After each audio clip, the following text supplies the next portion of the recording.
إن الحمد لله نحمده ونستعينه ونستغفره ونؤمن به ونتوكل عليه ونعوذ بالله من شرور أنفسنا ومن سيئات أعمالنا من يهده الله فلا مضل له ومن يضلله فلا هادي له وأشهد أن لا إله إلا الله وحده لا شريك له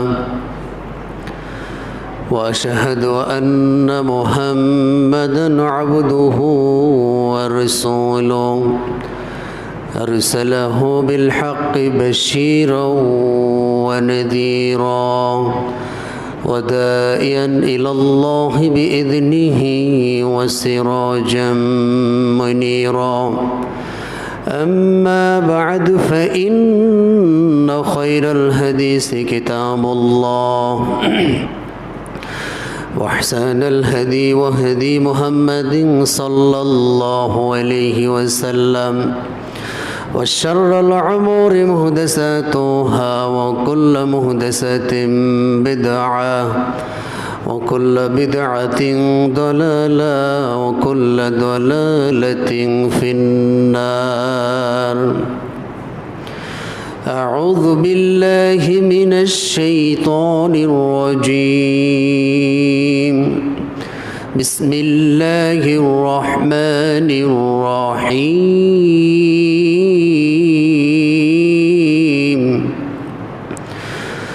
واعتصموا بحبل الله جميعا ولا تفرقوا واذكروا نعمة الله عليكم إذ كنتم أعداء فألف بين قلوبكم فأصبحتم بنعمته إخوانا وكنتم على شفا حفرة من النار فأنقذكم منها كذلك يبين الله لكم آياته لعلكم تهتدون. حدثنا عبد الرحمن بن إبراهيم الدمشقي عن بشار بن بكر حدثنا أبو زابر حدثني أبو عبد السلام عن ثوبان قال رسول الله صلى الله عليه وسلم يوشك الأمم أن تدعى إليكم كما تدعى الأقلة إلى قصعتها قال قائل ومن قلة نحن يومئذ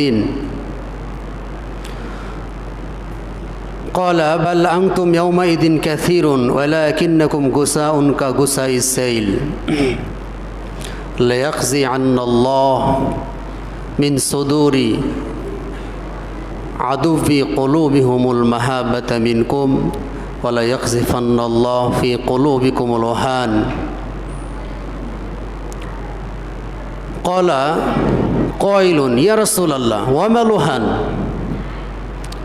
قال رسول الله صلى الله عليه وسلم حب الدنيا وكراهية الموت رواه الترمذي. প্রশংসা কেবলমাত্র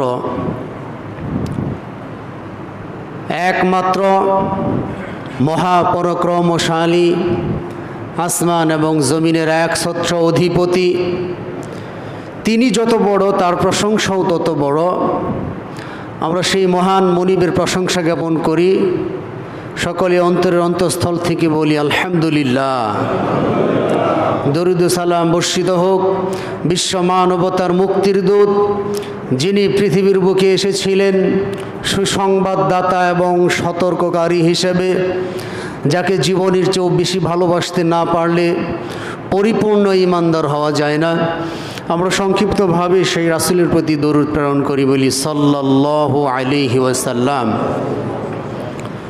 আলোচনার শুরুতেই আপনাদের দৃষ্টি আকর্ষণ করে বলছি, যেই বাচ্চাগুলি কথা বলছে এদেরকে থামান। ওই যে স্থানে স্থানে বাচ্চাগুলি কথা বলতেছে, এটা খুতবার পরিবেশ নষ্ট হচ্ছে। যারা কথা বলতেছে বাচ্চাগুলিকে নিজের কাছে রাখেন।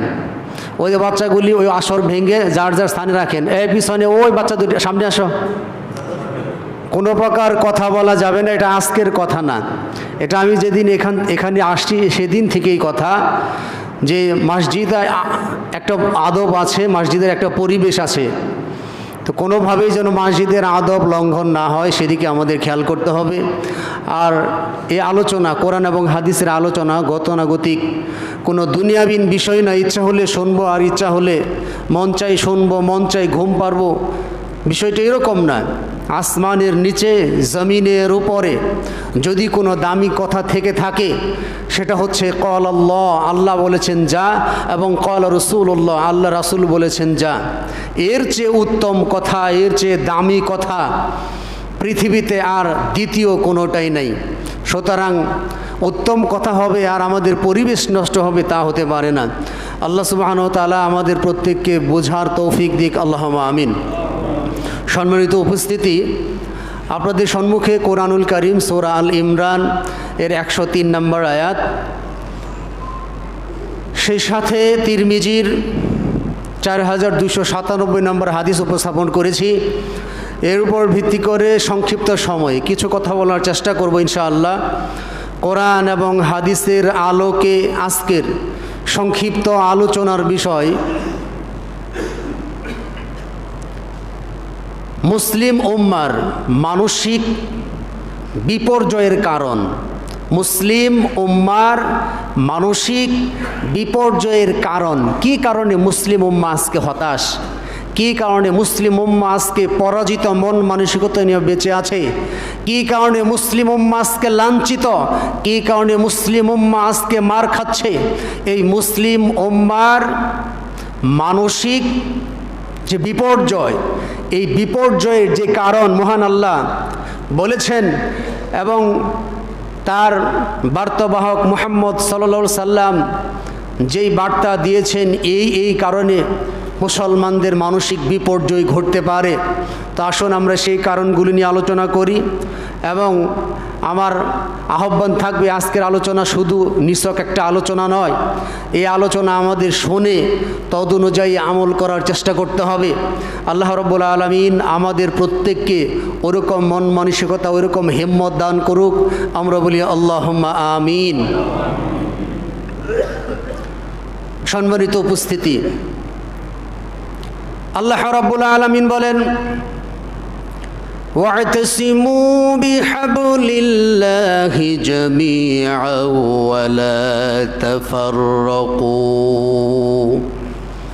এই আয়াতের ভিতরে দুইটা কারণ আল্লাহ সুবহানাহু ওয়া তাআলা উল্লেখ করেছেন, যে এই দুইটা কারণের সাথে আজকের এই মুসলিম উম্মাহ জড়িত। যতদিন পর্যন্ত মুসলিম উম্মাহ এই দুইটা কারণ থেকে নিজেদেরকে উত্তরণ করতে না পারবে, ততদিন এই মুসলিম উম্মাহ পরাজিত হবে, লাঞ্ছিত হবে, এবং কি এই মুসলিম উম্মাহ পরিত্রাণের কোনো সুযোগ আর থাকবে না। আর এই দুইটা কারণ থেকে মুসলিম উম্মাহ যদি বের হয়ে আসতে পারে, আল্লাহ যা বলেছে সে অনুযায়ী চলতে পারে, তাহলে যেই মুসলিমরা ইতিপূর্বে সারা বিশ্ব শাসন করেছে, সেই মুসলিম উম্মাহ আবার পুনরায় আবার এই বিশ্ব শাসন করতে পারবে। তার সূত্র মহান রব আল্লাহ রাব্বুল আলামিন আমাদেরকে দান করেছেন। সম্মানিত উপস্থিতি, আল্লাহ সুবহানাহু ওয়া তাআলা বলেছেন, واعتصموا بحبل الله جميعا ولا تفرقوا। আল্লাহ সুবহানাহু ওয়া তাআলা আমাদেরকে বলতেছেন, তোমরা ঐক্যবদ্ধভাবে, ওয়া'তাসিমু, তোমরা ঐক্যবদ্ধভাবে আল্লাহ রাব্বুল আলামিনের রশি, আল্লাহ সুবহানাহু ওয়া তাআলার রজ্জুকে আঁকড়ে ধরো।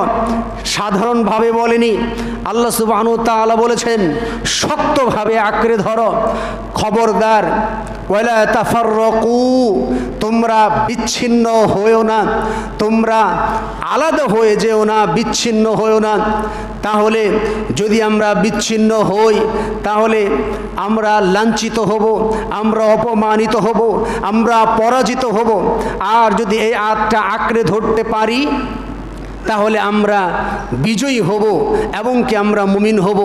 যেমন সূরা আল ইমরান 139 নম্বর আয়াত, আল্লাহ সুবহানাহু ওয়া তাআলা বলেছেন, ওয়ালা তাহিনু ওয়ালা তাহজানু ওয়া আনতুমুল আ'লাউনা ইন কুনতুম মুমিনিন।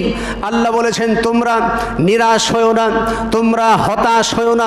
কন্ডিশন, শর্ত হচ্ছে আল্লাহ সুবহানাহু ওয়া তাআলা বলেছেন ইন কুনতুম মুমিনিন, তোমরা যদি ঈমানদার হও, তোমরা যদি মুমিন হতে পারো, আল্লাহ যেইভাবে বলেছেন সেইভাবে তোমরাই উচ্চ আসনে থাকবে, তোমরাই নেতৃত্ব দেবে, তোমরা গোলামি করবে না, তোমাদের কমান্ডে সারা বিশ্ব চলবে, তোমাদের নেতৃত্বে অন্যরা চলবে। সুতরাং শর্ত হচ্ছে আমাদেরকে মুমিন হতে হবে, আমাদেরকে ঈমানদার হতে হবে। যেরকম কেমন মুমিন হতে হবে? নবী আম্বিয়া কেরাম যেরকম ঈমানদার ছিল ওই রকম ঈমানদার হতে হবে।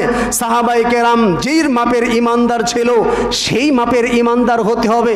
অন্যথায় যতক্ষণ পর্যন্ত আমরা ঈমানের কন্ডিশন পূর্ণ করতে না পারবো ততদিন পর্যন্ত হতাশা, নিরাশা এবং কি লাঞ্ছিত, অপমান ইত্যাদি আমাদের থেকে বিদায় নিবে না। সম্মানিত উপস্থিতি, এখানে আল্লাহর রুজ্জু বলতে আল্লাহ সুবহানাহু ওয়া তাআলা যেটা বুঝিয়েছেন সেটা হচ্ছে এই কোরআনুল কারীমকে আঁকড়ে ধরতে হবে। অত্যন্ত দুঃখের বিষয়, আমরা এই কোরআনুল কারীম আঁকড়ে ধরবো তো দূরের কথা, এই কোরআনুল কারীম কিভাবে পড়তে হয় সেই পড়াটা পর্যন্ত আমরা আজকে শিখি নাই, আমরা জানি না। বেশিরভাগ মানুষ আমরা কোরআন পড়তে পারি না। আমাদের সিলেবাসগুলিতেও কোরআনের কোনো সিলেবাস নেই। আজকে যে শিক্ষা ব্যবস্থা চালু হয়েছে এই শিক্ষা ব্যবস্থাতেও কোরআন বোঝা, কোরআন অনুধাবন করা, কোরআনের নিয়ম নীতি বাস্তবায়ন করা, এর কোনো কিছুই প্রাইমারি লেভেল থেকে শুরু করে একবারে বিসিএস ক্যাডার মাস্টার্স পাস পর্যন্ত কোনো জায়গায় এই সিলেবাস নাই যে একজন মাস্টার্স পাস করার পরে ইনি কোরআনের দার্স দেবে, কোরআনের অনুবাদ করবে, সালাত পড়াতে পারবে, জানাজার সালাত পড়াতে পারবে, এরপরে কোরআন অনুযায়ী দিক নির্দেশনা দেবে, কোরআন দিয়ে বিচার করবে। এই ধরনের কোনো কিছুই ওই ব্যক্তির মধ্যে গড়ে ওঠে না। এর মানে ইহুদি খ্রিস্টানরা চেয়েছিল মুসলমান রক্ত মাংস দেহে পোশাকে থাকবে মুসলমান, কিন্তু চিন্তা চেতনা ব্রেন তাদের থাকবে পাশ্চাত্যের চিন্তা চেতনা, তারা দুনিয়া নিয়ে পড়ে থাকবে, তারা ইসলাম সম্পর্কে ন্যূনতম জ্ঞান রাখবে না, এটাই চেয়েছিল। যার কারণে আজকে আপনারা জানেন সম্প্রতি সময়ে এই জুলাই পরবর্তী বাংলাদেশের যাকে মাস্টার মাইন্ড বলা হয়ে থাকে, এই বেয়াদবি বলা জলে তাকে, ইনি বলেছে প্রত্যেকটা প্রাইমারি, মাহফুজ আলম নামে এই উপদেষ্টা বলেছে প্রত্যেকটা প্রাইমারি স্কুলে গানের শিক্ষক নিয়োগ দিতে হবে। নাউজুবিল্লাহ বলেন। আপনারা জানেন গান বাজনা ইতিপূর্বে আমরা বলেছিলাম জাবির রাদিয়াল্লাহু থেকে বর্ণিত শুআবুল ঈমান গ্রন্থের হাদিস, আল্লাহ রাসূল সাল্লাল্লাহু আলাইহি সাল্লাম বলেছেন আল গিনা ইউনবিতুন নিফাক কামা ইউনবিতু মাউন যাররা, গান বাজনা মানুষের অন্তরে মুনাফিকি সৃষ্টি করে। যেমনি ভাবে শস্য উৎপাদিত হয় পানি দিলে যেমন ঘাস জন্মে, পানি দিলে যেমন শস্য উৎপাদিত হয়, ঠিক তেমনি ভাবে গান বাজনা মানুষের অন্তরে মুনাফিকি সৃষ্টি করে। গান বাজনা আপনাকে সাময়িক আনন্দ দিতে পারে, কিন্তু এই গান বাজনায় লিপ্ত, গান বাজনায় যারা শোনে এদের মেজাজ খিটখিটে হয়, এদের কোরআন হাদিস ভালো লাগে না, এদের ইবাদত ভালো লাগে না, এরা অনায়াসে যে কোনো সময় ইসলাম বিরোধী কথা এবং কাজ কর্মে যে কোনো সময় লিপ্ত হতে পারে। এটা হচ্ছে এই গান বাজনার কুফল। গান বাজনা শুনলে স্বয়ং মুহাম্মদ সাল্লাল্লাহু আলাইহি ওয়াসাল্লাম দুই কানে আঙ্গুল প্রবেশ করাতেন। কেন? যারা গান বাজনার সাথে সম্পৃক্ত থাকবে এদেরকে কিয়ামতের দিন সীসা ডালা প্রাচীর, সীসা গলানো এবং কি তামা বা সীসা গলানো, উত্তপ্ত সীসা গলিয়ে তাদের দুই কানের ভিতরে দেওয়া হবে। পৃথিবীতে গান বাজনা শুনেছিলে, আজকে নাও এর শাস্তি ভোগ করো, আজকে এর আস্বাদন শাস্তি ভোগ করো। সুতরাং গান বাজনা কোনো ইমানদার পরহেজগার মুমিন কখনো গান বাজনা কখনো শুনতে পারে না, এবং কি একজন মুমিন কখনো বলতে পারে না প্রাইমারি লেভেলে বাচ্চাদের গানের শিক্ষক নিয়োগ দিতে হবে।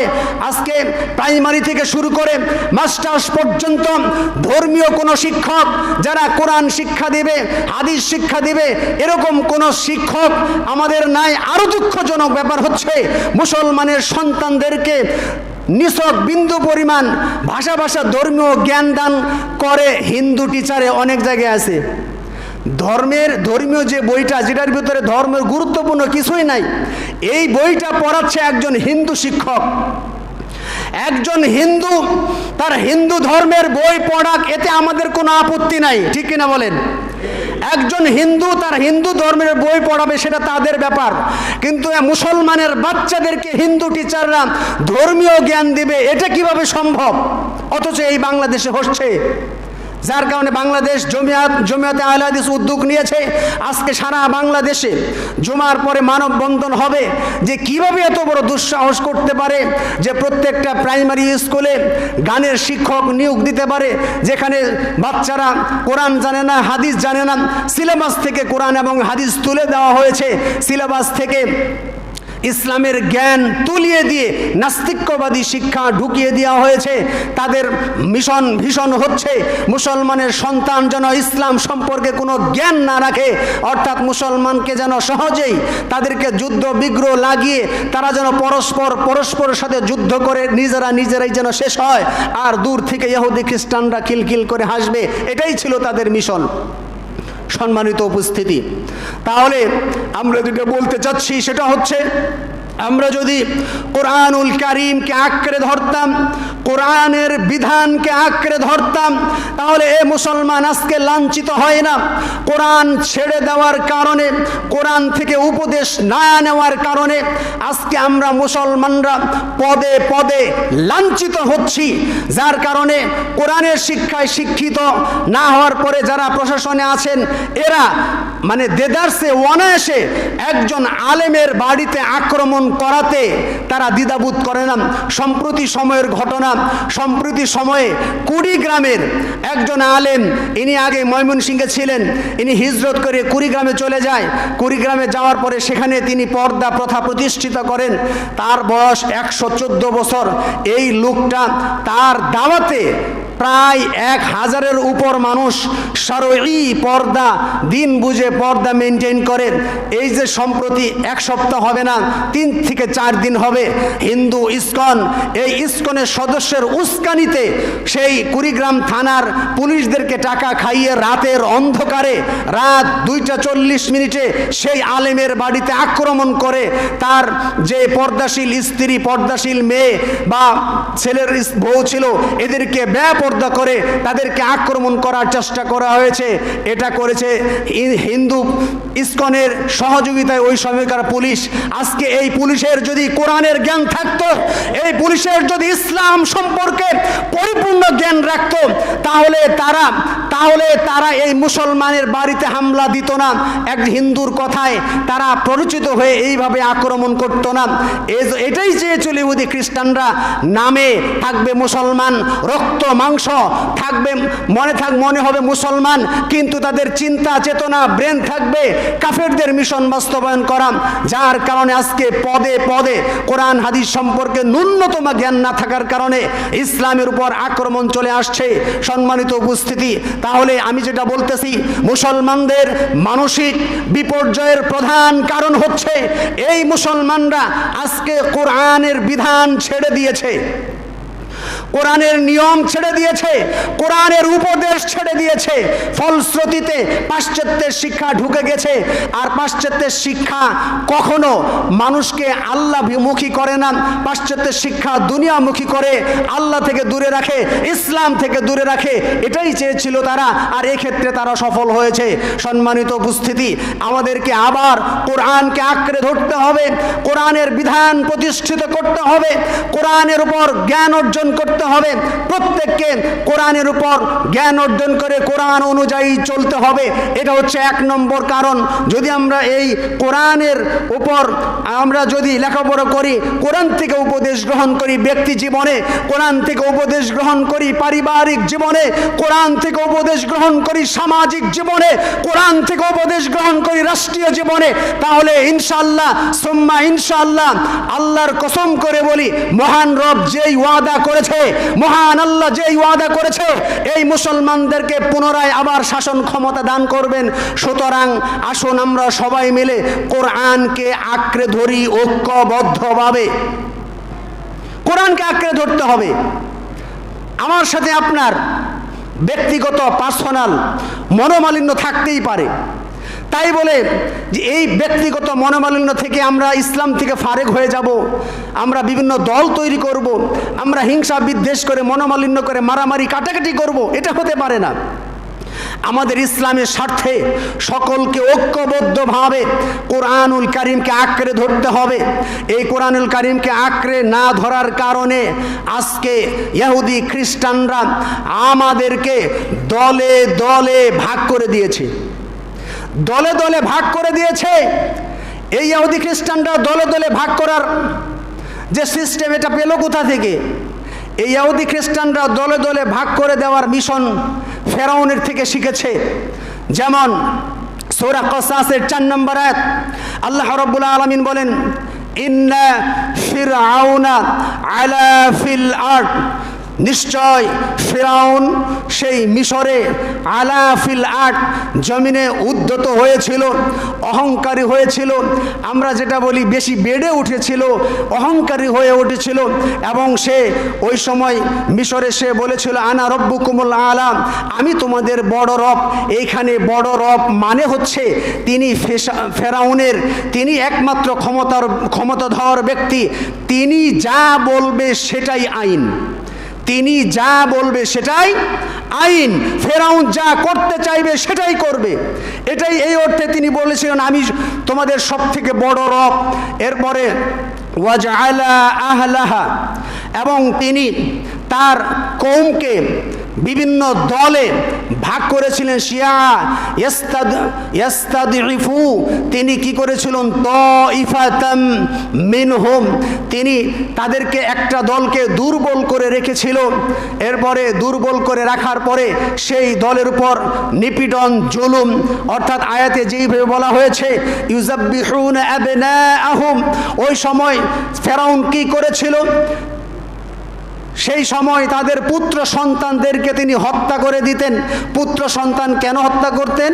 এজন্য হত্যা করতেন, পুত্র সন্তান যারা যুবক, যারা বড় হবে, এরা তো প্রতিবাদী হবে, আমার প্রতিবাদ করে ক্ষমতা নিয়ে নিবে।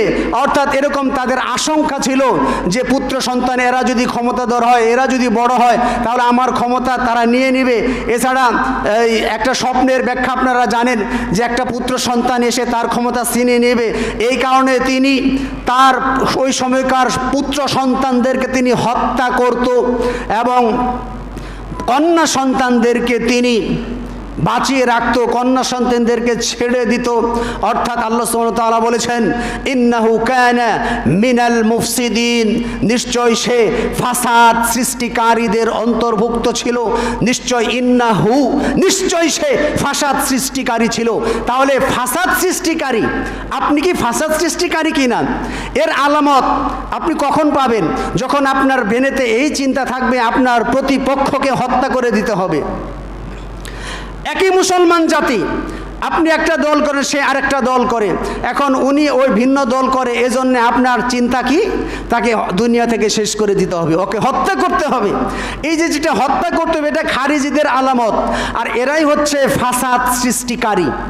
সম্মানিত উপস্থিতি, তাহলে এই যে ইহুদি খ্রিস্টানদের যে নীতি, যে বিভিন্ন দলে দলে ভাগ করে দেওয়া, শাসন করা, দলে দলে ভাগ করো, শাসন করো, মুসলমানরা যেন কোনোভাবেই ঐক্যবদ্ধ থাকতে না পারে, এজন্য দলে দলে ভাগ করে দাও। সম্মানিত উপস্থিতি, আজকে আমরা দেখছি আমাদের ধর্মীয় দৃষ্টিকোণ থেকে আমরা যারা বলি আমরা ইসলামিক দল, দেখেন আমাদের ভিতরে ঐক্যবদ্ধতা নাই। আজকে বাংলাদেশের হানাফিরা 5 ভাগে বিভক্ত। কয় ভাগে বিভক্ত? 5 ভাগে বিভক্ত। হানাফি যারা দাবি করে প্রধান 2 ভাগ, এর মধ্যে আবার 5 ভাগ, 2 ভাগ সহ। হানাফিরা 5 ভাগে বিভক্ত। 1, দেওবন্দি আকিদা। দেওবন্দি আকিদার হানাফিরা অন্য হানাফিদের চাইতে অনেক গুণে ভালো। দেওবন্দি আকিদারা যেমন হাটহাজারি মাদ্রাসা এবং অনেক ভালো ভালো মাদ্রাসা, এদের আকিদা অন্যদের তুলনায় অনেক ভালো। তো দেওবন্দি হানাফি। এরপরে আপনি দেখবেন বেরেলভি হানাফি, মানে যারা নিজেদেরকে সুন্নি দাবি করে, এরা সুফিবাদে বিশ্বাসী। এই দেওবন্দি, বেরেলভি, এরপরে জামাত ইসলাম, এরাও হানাফি। তাবলিগে মানে তাবলিগ জামাত যারা করে এরাও হানাফি। এরপরে আপনার এই কাদিয়ানি যারা দাবি করে, এরা তো মুসলমানই না, এরাও আবার দাবি করে আমি হানাফি কাদিয়ানি। তো এইভাবে তারা বিভিন্ন দলে দলে ভাগ হয়ে গেছে। তো একজন অমুসলিম ইসলাম গ্রহণ করবে, ইসলাম গ্রহণ করার পরে সে কোন জামাত ধরবে, কোন দল করবে, মানে এইভাবে ভাগ করে নিজেদের ভিতরে ভাগ করে শক্তিকে দুর্বল করে দেওয়া হয়েছে। আবার আমরা যারা নিজেদেরকে কোরআন এবং হাদিসের দাবিদার দাবি করি, আমরা আহলে হাদিস, আমাদের ভিতরে আমল এবং মাসআলাগত কোনো ভাগ নাই। আমল এবং মাসআলাগত তেমন কোনো ভাগ নাই বললেই চলে। আমাদের ভাগ হচ্ছে নেতৃত্বের ভাগ। এই আহলে হাদিসদের সর্ববৃহৎ পুরাতন সংগঠন ছিল বাংলাদেশ জমিয়তে আহলে হাদিস। এই জমিয়তে আহলে হাদিস থেকে আবার আলাদা হয়ে গেল বাংলাদেশ আহলে হাদিস আন্দোলন বা আহলে হাদিস আন্দোলন হলো। এই আহলে হাদিস আন্দোলন থেকে ভাগ হয়ে আবার হলো আহলে হাদিস জামাত ডক্টর মুসলিউদ্দিনের। আর একটা দল হলো বাংলাদেশ তাবলিগে ইসলাম আহলে হাদিস, যেটা ধানীখোলা বা ময়মনসিংহ যেখানে ইজতিমা হয়ে থাকে, তাবলিগে ইসলাম, মানে আহলে হাদিসদের ভিতরে আরেকটা। তো এইভাবে আমাদের ভিতরেও কত ভাগাভাগি। তা আমরা যদি সকলেই কোরআনের এই আয়াতটা মেনে নিতাম যে আমরা সবাই ঐক্যবদ্ধ হই, নেতৃত্বের লোভ কেন আমাদের? যেদিন থেকে আমাদের নেতৃত্বের লোভ চলে আসছে সেদিন থেকে আমরা মার খাচ্ছি, সেদিন থেকে আমরা দুর্বল। আর যদি আমরা সবাই ঐক্যবদ্ধভাবে থাকতাম, ঐক্যবদ্ধভাবে থাকলে কাফের মুশরিক আমাদের দিকে ভয় পাইতো। ঐক্যবদ্ধ না থাকার কারণে কাফের মুশরিক আমাদেরকে ভয় পায় না। এরপরে রাজনৈতিক দলে আবার ভাগাভাগি। এক দল আমার আহলে হাদিস দাবিদার, এক দল আওয়ামী লীগ, আরেক দল জাতীয়তাবাদী বাংলাদেশ বিএনপি, আরেক দল এনসিপি, আরেক দল জামাত ইসলাম, আরেক দল জাতীয় পার্টি, আরেক দল জাসদ বাসদ বামপন্থী দল। তার বামপন্থী দল সম্পর্কে একটু কথা বলে নেই। যারা কোরআন এবং হাদিস এর রাজনীতি করে ডানপন্থী, আর কোরআন আর হাদিস যাদের ভিতরে এরা হচ্ছে বামপন্থী। আর বামপন্থী সম্পর্কে সূরা ওয়াকিয়ার ভিতর রয়েছে বামপন্থীরা ধ্বংস হবে, ডানপন্থীরা জান্নাতে থাকবে। মনোযোগ দিয়ে শুনবেন। আপনি কিসের দল করেন? বামপন্থী রাজনীতির সাথে আপনি সম্পৃক্ত। সম্মানিত উপস্থিতি, আমি যেটা বলতে চাচ্ছি যে এই যে আমাদের কি আমাদের ভিতরেই এই যে দলে দলে ভাগ করে দেওয়া, এর কারণ কি? দলে দলে ভাগ করে দেওয়ার মানে হচ্ছে এক দল আরেক দলকে পিটাবে, এক দল আরেক দলকে দুর্বল করবে। একটা উদাহরণ দিচ্ছি, 24 পরবর্তী এই বাংলাদেশে যদি আমাদের এই যেইভাবে এই জালিমকে হটানো হয়েছে, সকলে ঐক্যবদ্ধভাবে জালিম হটানোর কাজে যারা সম্পৃক্ত ছিল, বিএনপি ছিল, জামাত ইসলাম ছিল বা আরও যারা ছিল, এরা সকলে ঐক্যবদ্ধ হয়ে হটাইছে। এখন এদের উচিত ছিল 24 পরবর্তী এদের উচিত ছিল সবাই মিলে ঐক্যবদ্ধভাবে জাতীয় সরকার গঠন করা। তাহলে কি হতো? ঐক্যবদ্ধ ঠিক থাকতো, সবাই একটা পজিশন পেত এবং দেশে অশান্তি আসতো না। কিন্তু কি দেখতেছি আমরা? আবার ভাগাভাগি, আবার দলাদলি, আবার ভাগাভাগি দলাদলি। এই যে দলাদলি ভাগাভাগি, এটা শেষমেশ কি হবে? আবার জুলুম খাড়া করা হবে, আবার জুলুম ফিরে আসবে। তো এইভাবে তো মুসলমান মানে আপন শক্তিতে কখনোই বেড়ে উঠতে পারবে না। সম্মানিত উপস্থিতি, তাহলে মুসলমানদের যে অধঃপতন, তার 1 নম্বর কারণ হচ্ছে কোরআন ছেড়ে দেওয়া, 2 নম্বর কারণ হচ্ছে বিভিন্ন দল উপদলে ভাগ হয়ে থাকা। যত আমরা দল উপদলে ভাগ হয়ে থাকবো, তত আমরা মায়ের খাবো, ততই আমরা দুর্বল হব। এজন্য উচিত সকলকে ঐক্যবদ্ধভাবে কোরআনের প্ল্যাটফর্মে এক ইসলামের দিকে ঐক্যবদ্ধ হওয়া, অন্যথায় আমরা লাঞ্ছিত হতেই থাকবো। সম্মানিত উপস্থিতি, এ মর্মে তিরমিজির 4297 নম্বর যে হাদিসটি আমি উল্লেখ করেছি, সেটার অনুবাদ করব। সাউবান রাদিয়াল্লাহু থেকে বর্ণিত, আল্লাহ রাসূল সাল্লাল্লাহু আলাইহি সাল্লাম বলেছেন, ইউশুকুল উমাম আন তাদআ আলাইকুম কামা তাদআ আকালাতু ইলা কসআতিহা। আল্লাহ রাসূল বলেছেন, অচিরেই বিজাতি ওরা কাফের মুশরিকরা অচিরেই খাবার গ্রহণকারী যে খাদ্যের পাত্রের দিকে মানুষ ডাইনিং টেবিলে খাবার রেখে তার চতুর্পাশে কি করে? খাবারের জন্য মেহমানদেরকে আহ্বান করে না, যে আসেন খাইতে বসেন। ঠিক তেমনি ভাবে ইলা কসআতিহা মানে খাবারের পাত্রে খাদ্য গ্রহণকারীরা যেইভাবে মানে অন্য ব্যক্তিদেরকে ডাকে, আসো এখানে বসো খাও, ঠিক তদ্রূপ তেমনিভাবে মুসলমানদেরকে হত্যা করার জন্য, মুসলমানদেরকে পৃথিবী থেকে মিটিয়ে দেওয়ার জন্য কাফের মুশরিকরা পরস্পর ঐক্যবদ্ধ হয়েছে। এই ঐক্যবদ্ধ আজকে না, জাতিসংঘ, এটা কি জাতিসংঘ নামের যে মিশন, এটা কিসের সংঘ? এটা মুসলমানদের সংঘ না। এই জাতিসংঘের কাজ হচ্ছে কোনো দেশে যদি ইসলামী খিলাফা প্রতিষ্ঠিত হয়, ঐক্যবদ্ধভাবে সেই খিলাফা ব্যবস্থাকে ধ্বংস করে দেওয়াই হচ্ছে এই জাতিসংঘের কাজ। তাহলে এই হাদিসটা হুবহু মিলে গেছে। তারা ঐক্যবদ্ধ। আজকে পৃথিবীর কোনো জায়গায় যদি একটা হিন্দু আক্রান্ত হয়, তাহলে হিন্দু ঐক্য পরিষদ আছে, তারা গর্জে উঠে, ভারত খেপে ওঠে। কোনো প্রান্তে যদি বৌদ্ধ আক্রান্ত হয়, তাহলে বৌদ্ধ যারা খেপে ওঠে, মায়ানমাররা খেপে ওঠে, চীনেরা খেপে ওঠে। এইভাবে কোনো জায়গায় যদি একজন ইহুদি লাঞ্ছিত হয়, তাহলে ইহুদি খ্রিস্টানরা খেপে ওঠে। খ্রিস্টান যদি অপমানিত হয়, হত্যা হয়, সারা বিশ্বের খ্রিস্টানরা ঐক্যবদ্ধ থাকে। অত্যন্ত দুঃখের বিষয়, আজকে মুসলমানরা একের পর এক লাঞ্ছিত হচ্ছে, মুসলমানরা কুফর কর্তৃক আক্রমণ হচ্ছে, কিন্তু আমরা এমন অবস্থায় আছি, মরছে আমাদের কি? আমাদের কোনো ঐক্যবদ্ধতা নেই। এজন্য আল্লাহ রাসূল সাল্লাল্লাহু আলাইহি ওয়াসাল্লাম বলেছেন, এই হাদিসটার ভিতরে আল্লাহ রাসূল সাল্লাল্লাহু আলাইহি ওয়াসাল্লাম বলেছেন, যখন আল্লাহ রাসূল বললেন যে অচিরেই খাদ্য গ্রহণকারীরা খাদ্যের পাত্রে যেভাবে আহ্বান করে তোমাদেরকে আক্রমণ করার জন্য, ওইভাবেই তার আহ্বান করবে। একজন সাহাবী তিনি বললেন, ইয়া রাসূলুল্লাহ ওয়ামিন কিল্লাতিন নাহনু ইয়াউমাইদিন।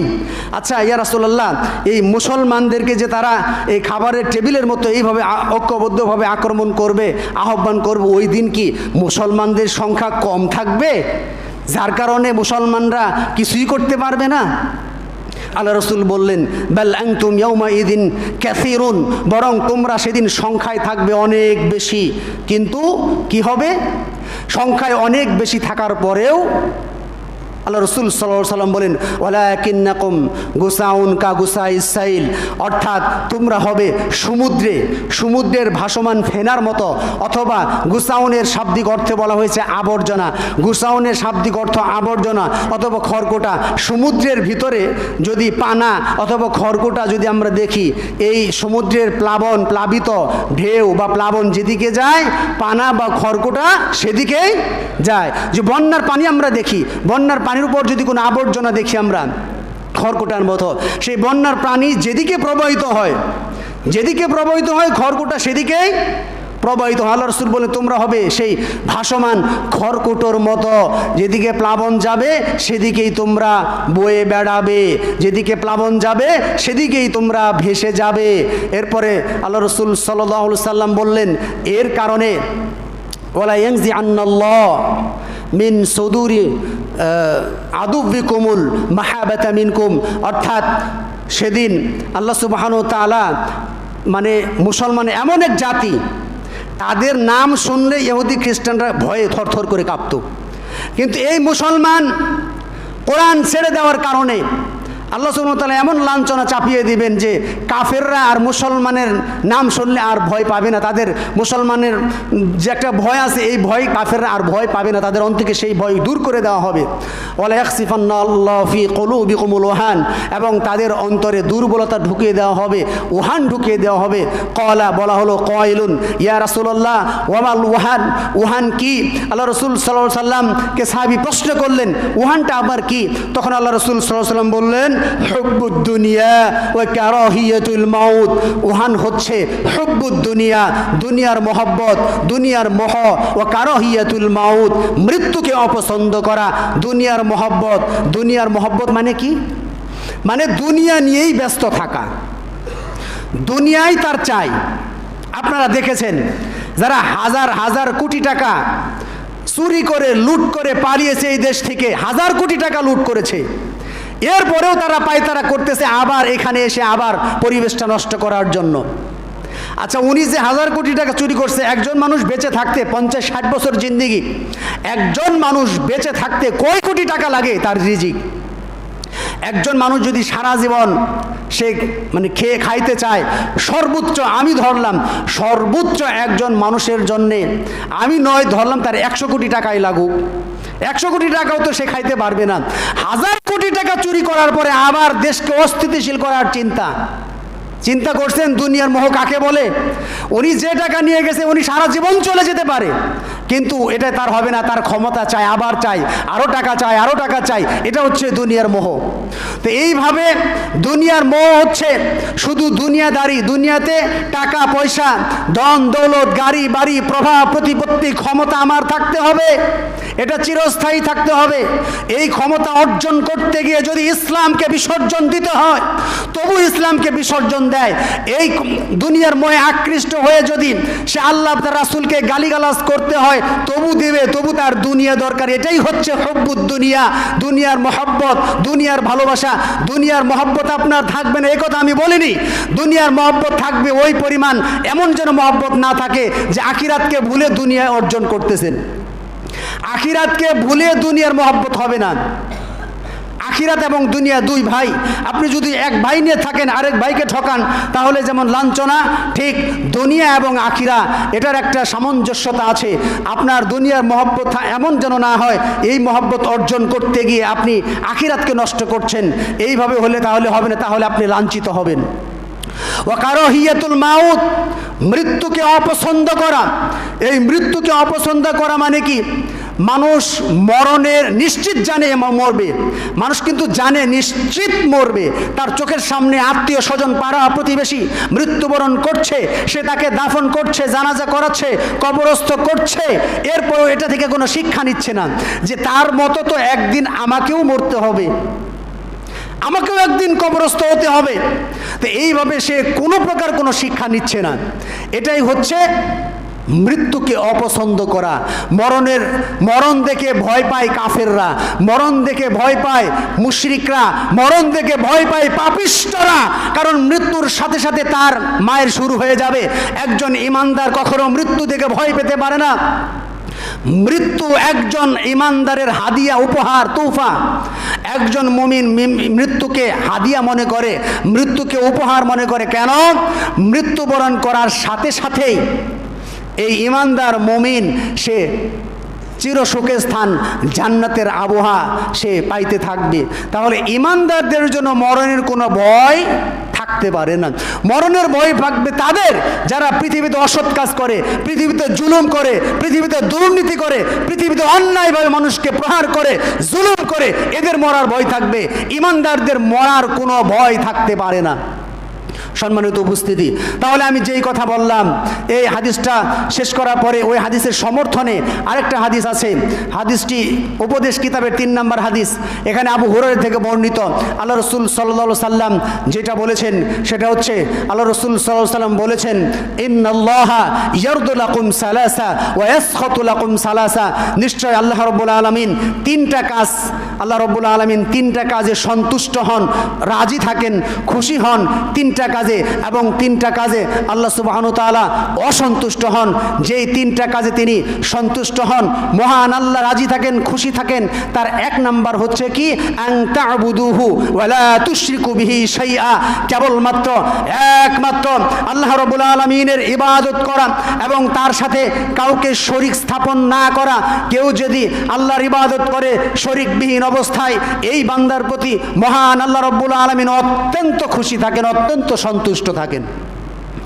2, ওয়ান তা'তাসিমু বিহাবলিল্লাহি জামিআ ওয়া লা তাফাররাকু, আল্লাহ সুবহানাহু ওয়া তাআলা ওই বান্দার প্রতি অসন্তুষ্ট হয় যারা ঐক্যবদ্ধভাবে আল্লাহ রশি, আল্লাহ রজ্জুকে আঁকড়ে ধরে এবং পৃথক হয় না, পৃথক হয় না। এদের প্রতি মহান আল্লাহ রব্বুল আলামিন সন্তুষ্ট হয়।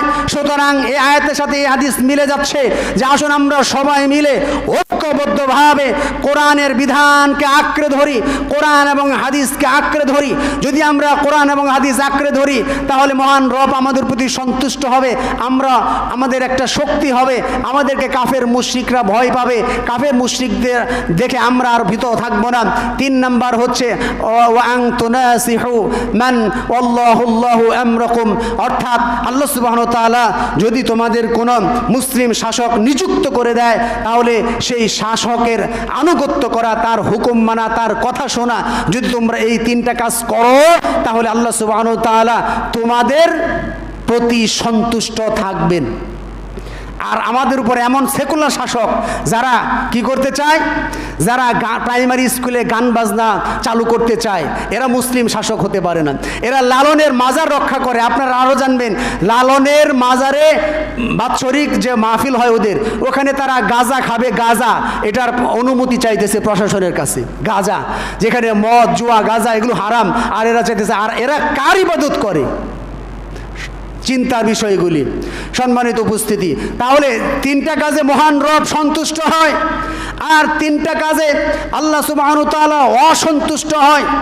ওয়া ইয়াসখাতু লাকুম, আল্লাহ সুবহানাহু ওয়া তাআলা অসন্তুষ্ট হয়। 1 কিলা ওয়া ক্বালা, আল্লাহ রাসূল সাল্লাল্লাহু আলাইহি ওয়াসাল্লাম বলেছেন, যারা অনর্থক কথা বলে, বেহুদা কথা বলে, যেই কথার কোনো ভ্যালু নাই, কোনো মূল্য নাই, কোনো প্রয়োজন নাই, এই অনর্থক কথা যারা বলে এদের প্রতি স্বয়ং আল্লাহ রব্বুল আলামিন অসন্তুষ্ট হয়।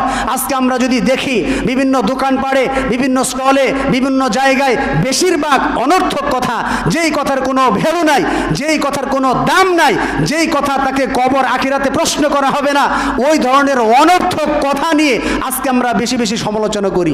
অনর্থক কথা, এমনি কোনো দাম নেই।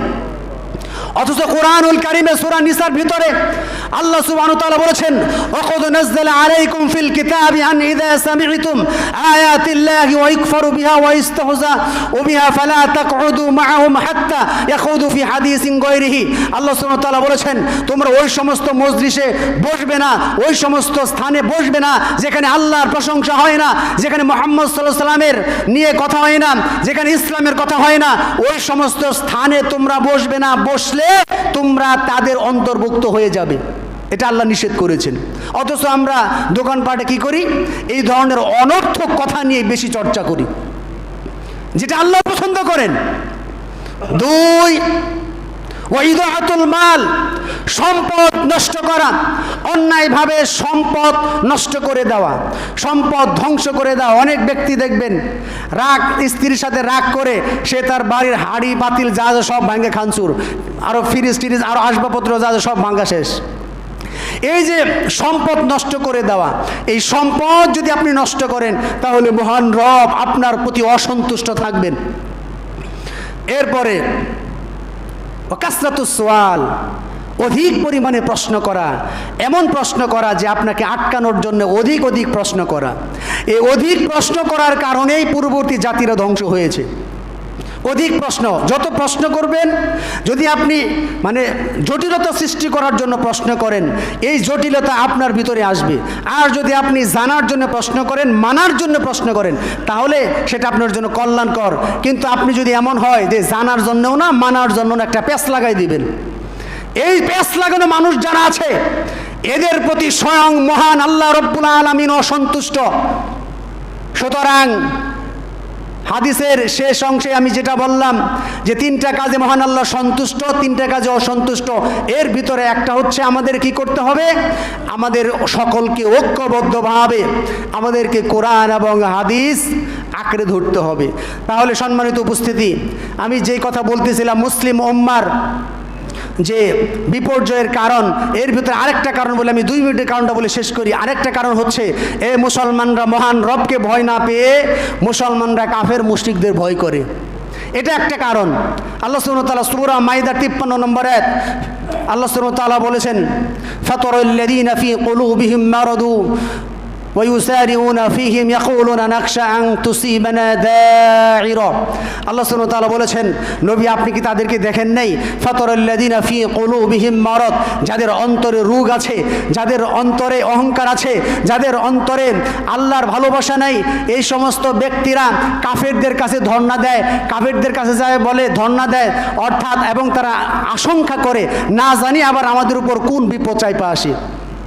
সম্প্রতি সময়ে আমাদের বাংলাদেশের কিছু প্রতিনিধি দল আফগানিস্তানে গেছে, আফগানিস্তানে গিয়ে তাদের আফগানিস্তানের শাসন ব্যবস্থা এবং তাদের সৌন্দর্য এগুলো দেখে আসছে, এটা নিয়েও টকশোতে চুলকানি শুরু হয়েছে।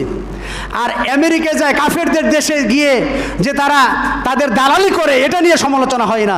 আফগানিস্তান আলহামদুলিল্লাহ 100% ইমারতে ইসলাম, ইসলামের নিয়ম নীতিতে চলে। এই নিয়ম নীতিতে চলার কারণে তারা এখন শান্তিতে বসবাস করতেছে। অথচ এটা নিয়ে এই দেশের মানুষ টকশোতে চুলকায় যে তারা ওই দেশে কেন গেল, তোমরা যখন কাফেরদের কাছ থেকে বিভিন্ন কিছু শিখে এসে এই দেশে মুসলমানদের উপর অত্যাচার করো, তখন তো আমরা কিছু বলি না, তোমরা কেন কাফেরদের দেশে গেলে। তো এই যে বর্তমান পরিস্থিতি হচ্ছে, আমরা আল্লাহকে ভয় করা বাদ দিয়ে আমরা মানুষদেরকে ভয় করি, এটাও এক প্রকার শিরিক।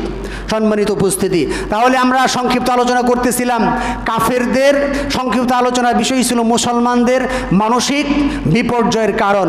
তো আমরা যেই কারণগুলি উল্লেখ করলাম, এই কারণগুলি থেকে যেন আমরা বের হয়ে আমরা যেন সংশোধন হতে পারি, মহান রব আমাদের সেই তৌফিক দান করুক। আল্লাহুম্মা আমিন।